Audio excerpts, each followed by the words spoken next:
Ebrahim Raisi সহ নিখোঁজ হেলিকপ্টারটি উদ্ধার অভিযানে ইরানকে সহায়তা দিতে চায় বেশ কয়েকটি দেশ। তবে এ নিয়ে নতুন এক তথ্য দিল যুক্তরাষ্ট্র। মার্কিন পররাষ্ট্র দপ্তরের মুখপাত্র ম্যাথিউ মিলার ব্রিফিংয়ে বলেছেন, নিখোঁজ হেলিকপ্টার উদ্ধারে যুক্তরাষ্ট্রের সঙ্গে যোগাযোগ করেছিল ইরান।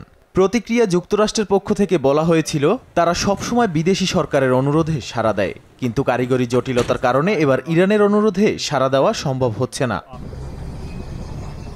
পশ্চিমাদের প্রভাবমুক্ত হয়ে ইসলামী প্রজাতন্ত্র গড়ার লক্ষ্যে ১৯৭৯ সালে গঠিত হয় ইরানিয়ান বা ইসলামী বিপ্লব। এরপর থেকেই তেহরানের সঙ্গে ওয়াশিংটনের কূটনৈতিক সম্পর্ক নেই। তা সত্ত্বেও দুই দেশের মধ্যে রাইসি ইস্যুতে যোগাযোগ কিভাবে হলো? ব্রিফিংয়ে এক সাংবাদিক এমন প্রশ্ন করলেও জবাব দেননি মিলার।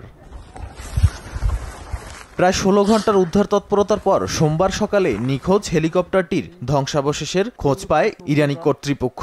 এরপর নিশ্চিত হয় রাইসির মৃত্যুর খবর। নাদিম মারজান, সময় সংবাদ।